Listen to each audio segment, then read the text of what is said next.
Hermanos, abrimos nuestras Biblias en el Evangelio de Juan capítulo 5. Juan capítulo 5. Hemos leído un versículo que ha ocupado nuestra atención como base para hablar acerca de la resurrección. Para hablar acerca de cuál es lo que persigue la resurrección del Señor con nosotros, a los cuales nos llega también la palabra de resurrección. Y hemos leído esta declaración poderosa, increíble de Jesús que encontramos en el Evangelio de Juan capítulo 5, versículo 25. Invitamos a leer otra vez esta palabra. Juan 5, versículo 25, el Señor dice así: de cierto os digo, viene la hora, y ahora es, cuando los muertos oirán la voz del Hijo de Dios, y los que la oyere vivirán. Nosotros como pueblo de Dios somos un pueblo que siempre estamos apuntando y anunciando la resurrección final. Anunciamos la resurrección de Cristo de entre los muertos, porque si Cristo no resucitó, vana es nuestra esperanza, vana es nuestra fe. Por eso es que el apóstol Pablo decía que si nosotros simplemente esperamos en Cristo ahora, dice, somos dignos de pena. Pero nosotros tenemos la esperanza de una resurrección final. Nosotros tenemos la esperanza de que un día nuestra alma recibirá un cuerpo inmortal, glorioso, y que habrá una resurrección al final de los tiempos donde tendrán dos aspectos. Dice que los unos se levantarán para vida eterna, para gloria eterna, para inmortalidad, para felicidad y delicia eterna con nuestro Señor Jesucristo. Esos son los creyentes, aquellos que han esperado en Él. Y nos habla también de otros que juntamente en esa misma resurrección se levantarán para perdición, para vergüenza, para condenación eterna. Y nosotros hemos dicho, hemos proclamado que cuando hablamos de resurrección, de que Cristo vino, vivió, murió y resucitó, esto lo hizo para darle vida a un pueblo. Lo hizo para resucitar a pecadores muertos. Lo hizo por un pueblo que necesitaba vida porque estábamos muertos. Y el Señor entonces en este versículo nos dice que la hora viene y ahora es. Este es el tiempo donde dice que los muertos oirán la voz de Dios y los que la oyere vivirán. Para poder participar en aquella resurrección final, para poder heredar todas las cosas, es necesario ahora que los muertos resuciten. Es necesario que ahora haya una resurrección, y esta resurrección es espiritual. A diferencia de la resurrección final, que será una resurrección física para inmortalidad. Porque esa es la esperanza del pueblo de Dios, que los muertos en Cristo resucitarán y que heredaremos un reino eterno, verdadero, con cuerpos nuevos, transformados. Pero para poder llegar allá, para poder heredar todas las cosas, ahora tenemos que resucitar. Y nosotros hemos dicho que los hombres, a través de la historia, cuando introducíamos esta serie el domingo pasado, el hombre natural, el cual la Biblia describe como muerto, se trata de resucitar a sí mismo. Nosotros hemos dicho que los hombres de alguna manera saben que hay algo mal en este mundo, que hay algo mal en la sociedad, que hay algo mal en nuestras familias, que algo no está bien, que hay muerte, que hay mortandad en nuestras vidas, que la muerte está con nosotros. Pero de alguna manera los hombres han ideado formas de darse vida a sí mismo, o al menos piensan que a través de estas formas el hombre puede resucitarse a sí mismo. Y hablamos la semana pasada de cómo el hombre ha tratado de darse vida a sí mismo a través de diferentes métodos, tales como la educación. si logramos educarnos, ser una sociedad mejor, más culta, más noble, más educada. A través de la cultura, si mejoramos nuestra cultura, nuestra educación, si somos una sociedad mejor, a través de métodos humanitarios, si nos convertimos en personas y en un mundo más noble que pueda ayudar al prójimo y amar. A través también de una espiritualidad que proclama hoy el mundo, donde dice que sí, que el hombre es espiritual y el hombre puede buscar en esa espiritualidad y encontrar a la divinidad, encontrar a Dios, como quiera que ese Dios sea percibido. Que aún también el hombre natural utiliza el cristianismo y menciona a Cristo, pero tienen a un Cristo muerto, un Cristo que no da vida porque han rechazado el método que Dios ha puesto y ha ordenado para dar vida. Y hemos dicho, decíamos el domingo pasado, que los hombres, estos hombres que quieren darse vida a sí mismos, a mí me recordaba esta película de antaño. ¿Recuerdan? Esta película de antaño de un grupo de hombres tratan de darle vida a un muerto y tienen éxito, pero qué éxito más desastroso, porque el hombre al cual le dan vida se llama Frankenstein. Y es este hombre que estaba muerto, que el hombre le da vida, pero termina con un monstruo llamado Frankenstein. Y hemos dicho que a través de las diferentes formas en que el hombre quiere darse vida a sí mismo y cooperar él, y él obrar, y él hacer algo para darse vida, lo que producen estos esfuerzos y estas labores del hombre no son más que monstruos al estilo de Frankenstein, que no conocen los caminos de Dios, que no conocen las glorias de Dios, destituidos precisamente del camino de paz de Dios. Y el resultado es hombres que buscan su propia justicia, su propia gloria, sus propios caminos, su propia voluntad. Hemos dicho que en esta estación de resurrección debemos proclamar fielmente el mensaje que puede hacer que ningún Frankenstein se levante entre nosotros. ¿Cómo podemos hacer eso? Podemos hacer eso proclamando fielmente el Evangelio de Jesucristo. Y esto comienza con estas palabras de Jesús, donde Él reconoce que su audiencia es una audiencia que está, ¿qué? Muerta. Imagínense ustedes. Imagínense que la comisión de un predicador sea: yo te voy a enviar y te voy a comisionar para que vayas y hables con una audiencia que está muerta. ¿Cuántos quieren sumarse a esa empresa? Sumarse a una audiencia que predica y que habla con personas que están muertos espiritualmente. Este es el trabajo que se nos ha encomendado. El trabajo que se nos ha encomendado. Las religiones de este mundo, está bien, lo pueden llevar un poquito atrás si quieren y después nuestros diáconos los ayudan si es necesario. Las religiones de este mundo, hermanos, proclaman y hablan con una audiencia que está viva. Si ustedes se fijan, el mensaje de las religiones de este mundo les dice a los hombres que ellos tienen que hacer algo, porque ellos consideran que los hombres pueden hacer algo. Pero el mensaje del cristianismo es un mensaje que viene a una audiencia muerta. Y por eso Jesucristo dice: la hora viene y ahora es cuando los medio vivos, dice así, cuando los medio muertos, cuando aquellos que casi están agonizando pero tienen un poquitico de vida, no. Dice: la hora viene y ahora es cuando los muertos oirán la voz de Dios. Veamos esta mortandad ahí en Romanos capítulo 3. Recordemos, hermanos, cuál es la condición del hombre. Y en este tiempo proclamemos un mensaje que comienza aquí, reconociendo cuál es nuestra audiencia, que estamos parados delante de un cementerio de muertos. Dice, pero ¿cómo yo voy a hacer eso? ¿Cómo voy a ir a hablarles a muertos? Porque Dios quiere traer una resurrección donde toda la gloria sea ¿de quién? De Él.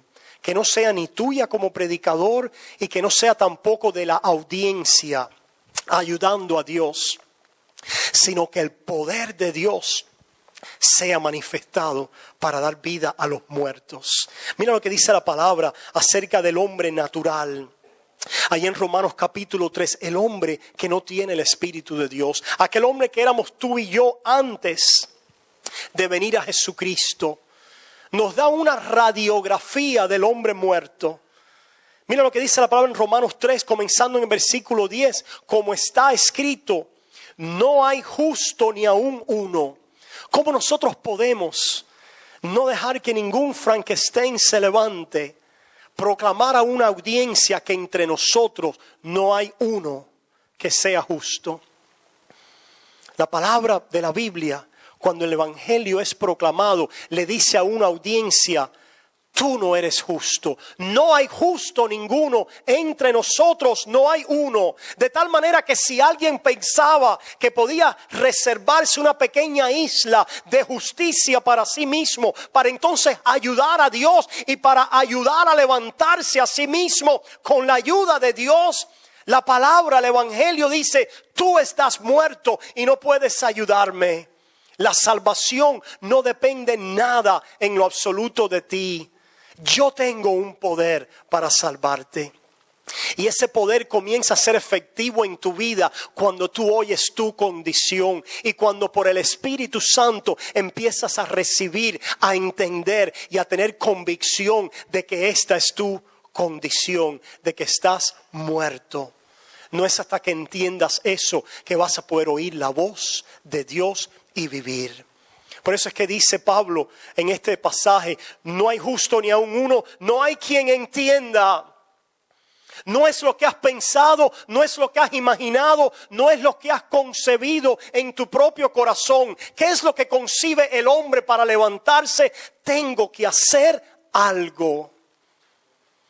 A esa concepción del hombre, la palabra de Dios viene y te dice, todo lo que tú haces lo estás haciendo sin entendimiento. Tú no comprendes el camino de paz, el camino de justificación, de salvación delante de Dios. No tienes justicia propia, no puedes hacer nada y en tu mente entenebrecida no puedes comprender mi camino. ¿Quién se puede levantar bajo esa declaración? Mira lo que sigue diciendo, no hay quien busque a Dios. No hay quien busque a Dios. Una vez más, la palabra viene a una audiencia muerta y a través del Espíritu Santo le dice a muerto espiritualmente. El Espíritu Santo comienza a darte convicción, si es que el Espíritu de Dios está obrando en ti, que tú no buscabas a Dios. Que la razón por la que estás aquí es porque Dios te ha buscado a ti, porque Dios ha venido a este mundo a rescatarte y a salvarte. Pero cuando miras atrás y ves a los esfuerzos tuyos religiosos buscando a Dios o tratando de hacer buenas obras o tratando de hacer lo que te enseñaron, la palabra de Dios dice, esa no es la forma de buscarme. Esa era una forma vana y muerta de buscarme. Oye, la palabra de Dios le quita todo el fondo de donde el hombre natural está parado. El hombre natural está tratando de agarrarse a algo para levantarse a sí mismo, pero Dios no va a tolerar que el hombre natural se pueda parar en nada propio. Si estás parado en algo propio, te recuerdo que Frankenstein está haciendo su obra. Pero bajo esta palabra, mira lo que dice. Todos se desviaron, a unas se hicieron inútiles. No hay quien haga lo bueno. No hay ni siquiera uno. Pero yo puedo hacer algo. Mi corazón, Dios ve algo en mí. Escucha la palabra santa de las Escrituras que te dice, no has hecho lo bueno. No hay ni siquiera uno. Pero pastor, yo he hecho mejor que los criminales, que estos, que aquellos. La palabra de Dios te pone a ti al igual que la posición de aquello, porque te está comparando con la justicia santa y perfecta de Dios y te dice, no eres bueno, no has hecho lo bueno delante de Dios. Qué predicación esa más positiva, ¿verdad? Mi esposa me decía, imagínate con esa predicación tan negativa. Pero podemos confiar que es el camino para resucitar a un muerto. El muerto tiene que oír primero que está ¿qué? Muerto. ¿Cómo lo oye? Yo no sé. Yo sé que Dios es poderoso para hacer que lo oiga. En la misma manera que Lázaro oyó, Lázaro, sal fuera. Y Lázaro estaba muerto, hedía ya. Esa es la figura del hombre natural, muerto, corrompido, separado del camino de paz. Sigue diciendo esta palabra: sepulcro abierto es su garganta, con su lengua engañan, veneno de áspides hay debajo de sus labios, su boca está llena de maldición y de amargura, sus pies se apresuran para derramar sangre, quebranto y desventura hay en sus caminos y no conocieron camino de paz. ¿Cuál es el camino de paz? El camino del príncipe de paz. El camino de Jesús. Ese camino es un camino que el hombre no conoce. Algunos piensan que siguen a Jesús porque Jesús para ellos es un maestro de justicia o un profeta que ha traído un estilo de vida. Y eso es lo que es Jesús para muchos. Si ese es el Jesús que tú tienes, tienes a un Jesús frankensteiniano. Y no has conocido el camino de paz. Porque Jesús vino a predicar que Él iba a levantar a muertos, no que iba a buscar a vivos a que le siguieran. Para poder seguir y caminar con Jesús y entregarnos a Él y al llamado que Él nos hace amar, que es el llamado en la santificación, primero tenemos que vivir, y no vivimos por nuestras obras, ni por nuestro esfuerzo, ni por nuestra voluntad, ni por nuestra decisión. Tenemos que oír la voz de Dios, y los que la oyeren, ahí está incluido aquellos que tienen fe.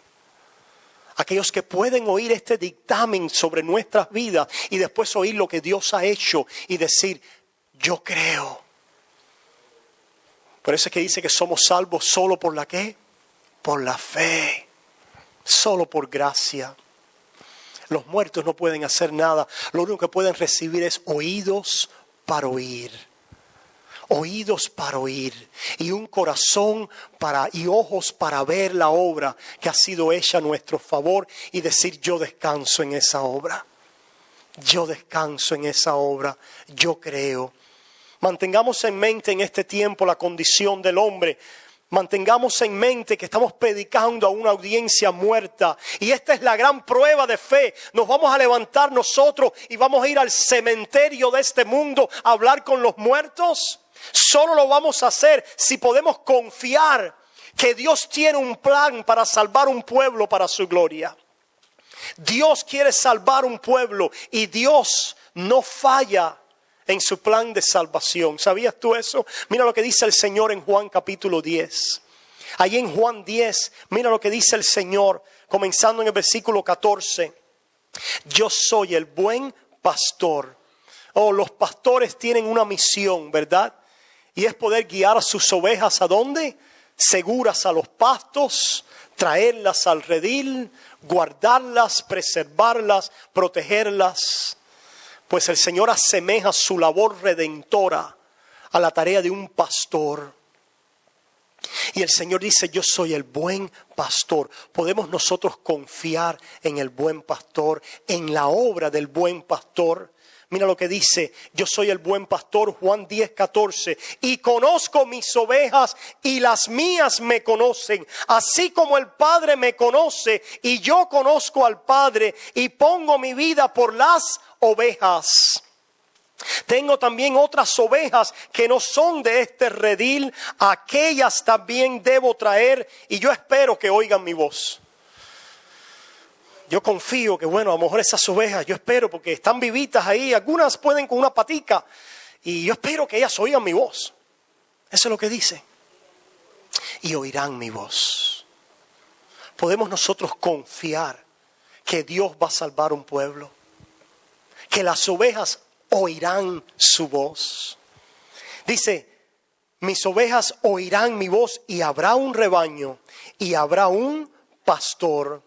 Mis ovejas oirán mi voz. Si volteas la hoja, Juan capítulo 11, ves también la obra de este buen pastor, llamando a un rebaño de entre los muertos, levantando un pueblo. Mira lo que dice en Juan 11, comenzando en el versículo 49. Entonces Caifás, uno de ellos, sumo sacerdote aquel año, les dijo: vosotros no sabéis nada, ni pensáis que nos conviene que un hombre muera por el pueblo y no que toda la nación perezca. Caifás era un sumo sacerdote, era un enemigo de Cristo. Lo que tenía en mente eran sus intereses como sumo sacerdote, como líder del Sanedrín. Y él está hablando de esta circunstancia. Los soldados romanos y el imperio romano nos ha dado a nosotros como sumos sacerdotes, como líderes en Jerusalén, flexibilidad para gobernar, para llevar a cabo nuestra religión y nuestros negocios también, ¿verdad? Pero el pueblo, el imperio romano siempre está mirando, porque cada vez que se levanta de nosotros un Mesías y causa disturbios y causa sublevación, eso sí los romanos no lo toleran. Caifás está guardando sus intereses, y qué patriota es él también, porque dice: si dejamos que este Mesías se levante y que el pueblo vaya tras de él como está sucediendo, los romanos van a bajar. ¿Y qué van a hacer? Van otra vez a poner su bota, nos van a matar, nos van a quitar nuestro poder, van a destruir la nación. No podemos tolerar esto, tenemos que matar a Jesús. Porque Caifás creía que si Jesús moría, la nación no moría. Porque el problema estaba ¿con quién? Con Jesús. Si Jesús muere, los romanos no nos matan. Por lo tanto, es mejor que Jesús muera. Ahora, esto lo decía Caifás, ¿por qué? Basado en su entendimiento de las cosas naturales, en sus intenciones y sus planes. Pero dice la palabra de Dios que esto lo dijo porque Dios puso en su corazón que hablara las palabras de sustitución. Mira lo que dice la palabra.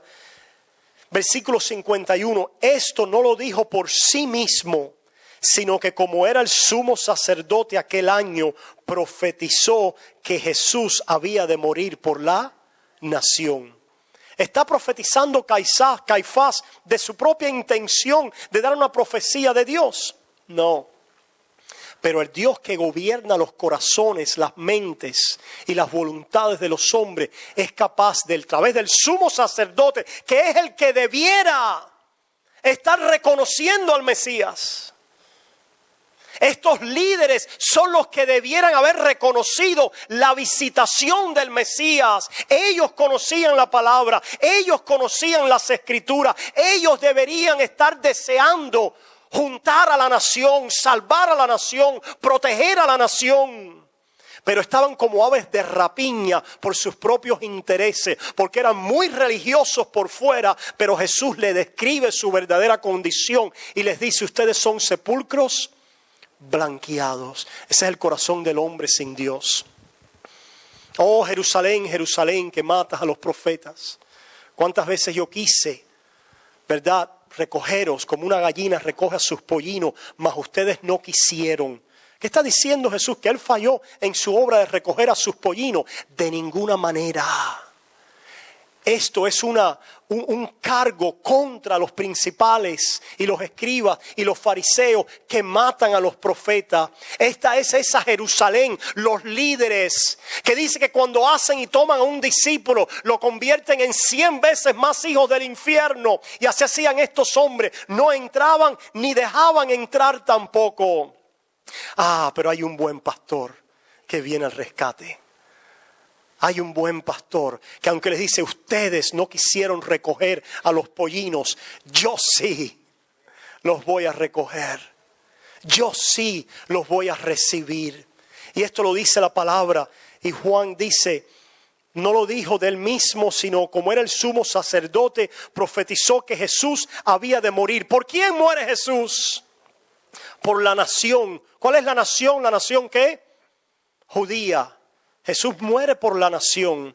Pero mira, pueblo, en este pasaje está la obra del buen pastor. No solo por quién muere, sino para qué muere. Y Jesús muere por los judíos, pero no solamente por ellos, sino por quién también. Veamos al pasaje. Dice que Jesús había de morir por la nación. Y no solamente por la nación, sino también para. Ahora de por pasa a para. Porque no puedes separar nunca el por quién Jesús muere del para qué Jesús muere. Cuando Jesús muere, el para qué, su propósito, su objetivo es cumplido. ¿Y para qué muere Jesús? Dice la palabra, para congregar en uno a los hijos de Dios que estaban dispersos. Los hijos de Dios de los judíos y los hijos de Dios ¿de dónde? De las naciones. Tú y yo estábamos ahí. Jesús murió por ti. Y para congregarte a ti en este pueblo, en este misterio escondido que es la iglesia y que Pablo proclama. Nosotros hemos sido congregados en un pueblo, salvos, redimidos, comprados por el sacrificio de Jesús a nuestro favor. ¿Podemos confiar que Dios va a congregar a sus hijos? Claro que sí. Claro que podemos confiar que Dios tiene este plan. ¿Podemos nosotros creer que Dios va a realizar esto por el poder de su resurrección? ¿Creemos que Dios tiene poder para hacerlo? Si ustedes van, después pueden ver en sus casas, en Ezequiel 37, tenemos esta vista de un profeta que es llevado delante de un valle de huesos secos. Qué buena figura esa para los pastores. Le decía a un muchacho que se va al seminario pronto, recuerda que Dios te llama a pararte a predicar a huesos secos. Nunca se te olvide eso. Esa es tu comisión. Vas a predicarles a muertos. Si tú sales en esa confianza con la herramienta, el medio que Dios ha dado, que es el Evangelio, Dios va a obrar resurrección delante de tus ojos. El salir a un valle de huesos secos en la palabra de Dios demuestra la fe que Dios ha puesto en nosotros. El continuar domingo tras domingo predicando y evangelizando y saber que quizás nosotros no vamos a tener miles y miles y miles en una iglesia que van detrás de los panes y los peces, o de la palabra de prosperidad, o de la palabra de confesión positiva, o de lo que su carne quiera oír, y que vienen muchos y se van porque han resucitado en su carne como Frankenstein, pero no están buscando al Cristo de la gloria.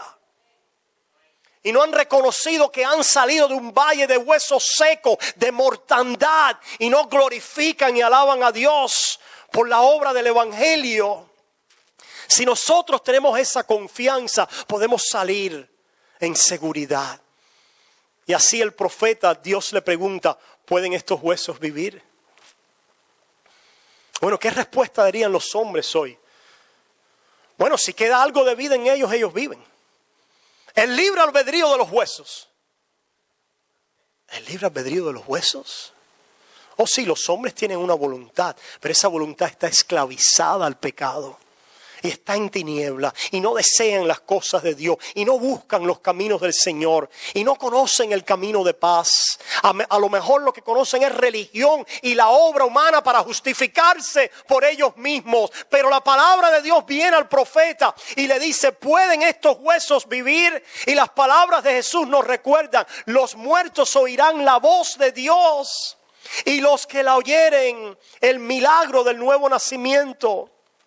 El profeta dice, tú sabes. ¿Por qué qué respuesta más sabia esa? ¿Por qué? Porque la salvación está en manos ¿de quién? De Dios.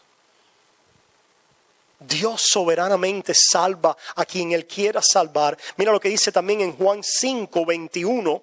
Este mismo pasaje dice el Señor, porque como el Padre levanta a los muertos y le da vida, así también el Hijo a los que quiere da vida. Tú sabes, Señor, yo voy a salir a predicar. ¿Pueden esos huesos vivir, predicador? Señor, tú sabes, porque tú a los que quieres les das vida. Y yo confío en tu plan, en tu propósito, y que como buen pastor tú vas a levantar a un pueblo para ti y vas a congregar en uno a los hijos de Dios. ¿Quién puede ser salvo? Los discípulos exclamaron allá en Lucas 18, ¿quién pues podrá ser salvo? Y el Señor respondió, para los hombres esto es imposible. Mas para Dios, gloria a Dios. Qué bueno es adorar a un Dios para el cual todo es posible. Todo es posible. Todo es posible para este Dios soberano. La razón que estás aquí hoy es porque Él te ha levantado gratuitamente, por gracia, incondicionalmente. ¿Podemos nosotros confiar en los medios que Dios usa para resurrección? ¿Cuáles son los medios? El Evangelio. No hay otro, pueblo. No hay otro medio. Ese es el medio que la apostasía ha echado a un lado. En la introducción recordábamos que la apostasía está con nosotros de una manera manifiesta, real, que lo hemos visto en nuestra nación comenzando a principios del siglo XX. Ese último bastión que era el seminario Princeton se volteó. Ese seminario que vio a los hombres como los hermanos Hodge, a Gresham Machen, se volteó y salió el remanente. Gresham Machen salió y fundó Westminster Seminario, que ha estado preparando precisamente a personas con el Evangelio. Los seminarios se han vuelto liberales, no predican la palabra del Evangelio, no preparan a hombres que crean la Biblia, que crean la palabra de Dios, que crean el plan de Dios para darle vida a muertos, que crean que los hombres están muertos y que solo pueden revivir por esta palabra del Evangelio. Decía el apóstol Pablo, no me avergüenzo del Evangelio porque es poder de Dios para salvación a todo aquel que en él cree, al judío primeramente y al griego. Porque en él, dice Pablo, en él, en el Evangelio, la justicia de Dios se revela por fe y para fe. La justicia de Dios. ¿Qué justicia de Dios? Se revela el justo. En el Evangelio se revela el justo. ¿Por qué es que tú tienes vida? Porque el justo vivió una vida justa a tu favor. Vamos a recordar, pueblo, que el poder del Evangelio está en el poder de Dios para salvación, está en el Evangelio, pero vamos a poder darnos cuenta que este poder no está simplemente en una palabra declarada o en una escritura. Este poder lo que revela es la obra poderosa de Jesús para salvar.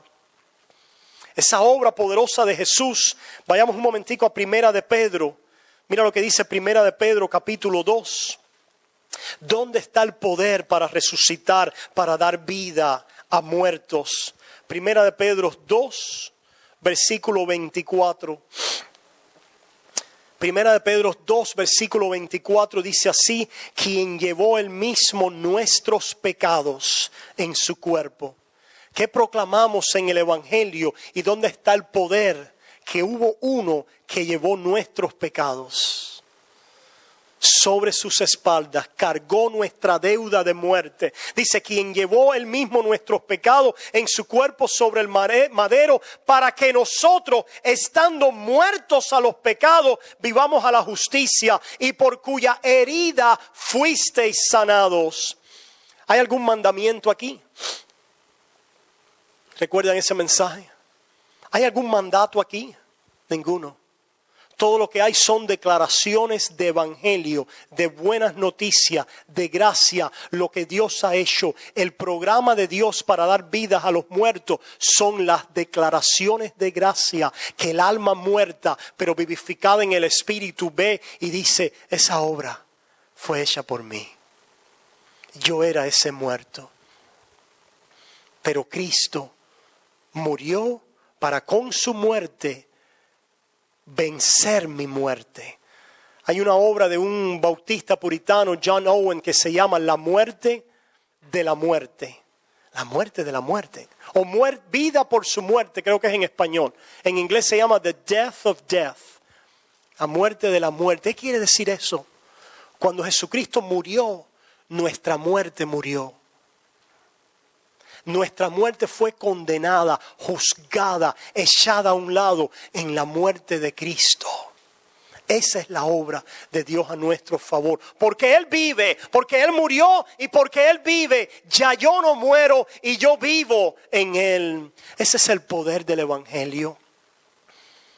Discernamos, hermanos, esta obra redentora de Cristo a nuestro favor a través de las doctrinas de sustitución e imputación. ¿Qué quiere decir eso? Cristo te ha sustituido en la cruz. Tú debías morir y Cristo murió por ti. Esas son las palabras que Caifás habló. Necesitamos predicarle a un pueblo que está muerto, a una audiencia muerta, que ha habido una sustitución. Si alguien murió para que tú no mueras, ya tú vienes a vida bajo la palabra del Evangelio. Si Cristo murió, hay alguien que va a resucitar. Si Cristo pagó la deuda, hay alguien que no la debe. Si Cristo vive, hay alguien que vive en Él. La doctrina de la sustitución, el sacrificio sustitutivo de Cristo. Él se entregó a favor, para beneficio de un pueblo, para que ese pueblo viva en Cristo Jesús. Y ese pueblo va a vivir. ¿Por qué? Porque el Espíritu Santo viene a oír, a darnos oídos para oír la palabra del Evangelio y ver nuestra vida en su muerte y en su resurrección. Eso es lo que dice la palabra allí en 2 de Corintios. Mira lo que dice 2 de Corintios, y ya con esto comenzamos a cerrar en esta mañana. El tiempo hoy se nos ha agotado. Mira lo que dice 2 de Corintios, capítulo 5. 2 de Corintios, capítulo 5. Versículo 21. La doctrina de imputación, la doctrina de que nosotros pecadores hemos recibido algo de parte de Dios en Cristo Jesús. 2 de Corintios 5, 21 dice: al que no conoció pecado, por nosotros lo hizo pecado. ¿Quién fue el que no conoció pecado? Cristo. Dice, por nosotros lo hizo pecado. Ahora pregunta, ¿Cristo hizo pecado? ¿Él cometió pecado? Dios cargó a su cuenta nuestro pecado, pero Él nunca pecó, nunca pecó. Él fue sin pecado. Esta es la doctrina de la imputación. ¿Qué quiere decir eso? Que Dios carga a la cuenta del perfecto nuestros pecados. Carga a la cuenta de Jesús nuestra injusticia. ¿Y qué pasa a los injustos? Los injustos tienen que morir. Cuando alguien es considerado injusto, es tratado como injusto. Cuando alguien es considerado pecador, es tratado como pecador. Cristo es considerado pecador y es tratado como pecador. ¿Cómo fue que fue tratado Jesús? La muerte que tú y yo debíamos recibir. Pero mira ahora la otra parte de esta imputación. Él nunca hizo pecado. Santo y justo siempre hasta la muerte, sin embargo contado, considerado injusto por el Padre. Por eso es que allá en la cruz, en ese momento de la ignominia, ¿verdad? Ese momento donde Dios estaba siendo justo porque pesaba sobre el Hijo los pecados de su pueblo. El Hijo clama estas palabras en gran agonía de alma, porque el Padre lo estaba tratando como un pecador. Y le dice al Padre: oh Dios mío, ¿por qué me has desamparado? Porque los injustos son desamparados. Porque los pecadores son desamparados por un Dios de justicia. Pero Jesús era el justo, y esto lo estaba haciendo a favor de aquellos que eran injustos, y porque Él tuvo una naturaleza sin pecado y sin pecado vivió, la muerte y el infierno no pudieron aguantarlo, y resucita venciendo esa muerte, habiendo dado satisfacción a la justicia perfecta de Dios justo. Y hizo todo eso para que ahora nosotros, dice, para que nosotros fuésemos hechos justicia de Dios en Él. Él fue justo. Él resucitó en justicia perfecta. Él fue justificado en el Espíritu. Esta es la obra del mediador. Tenemos que separar eso un poquito del verbo eterno, que no necesitaba justificación porque es Dios. Pero ese verbo se encarnó.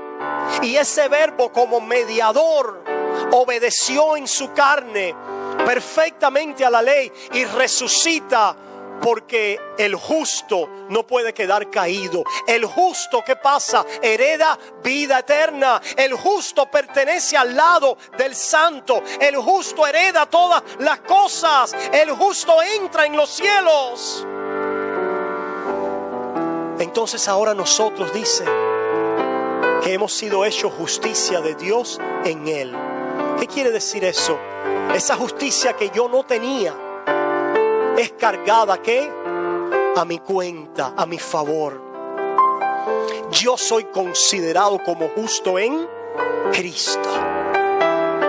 Y si soy considerado como justo en Cristo, ¿cómo son tratados los justos?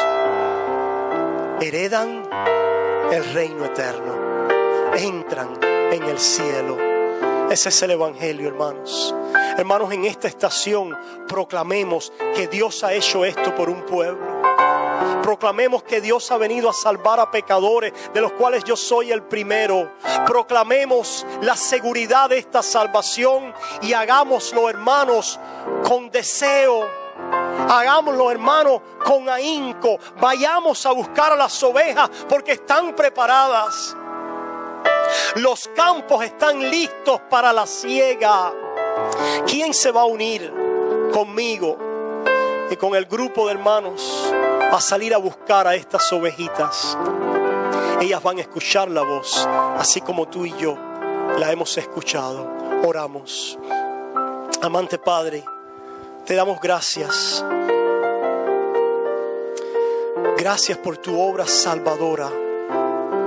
Reconociendo nosotros, Padre, que estamos desprovistos de toda justicia y que nos has hecho justicia tuya en Cristo Jesús, al tú darnos el don de la fe para poder creer que esto fue lo que sucedió en el Calvario, uniéndonos así a tu Espíritu y a toda la obra de Cristo a mi favor.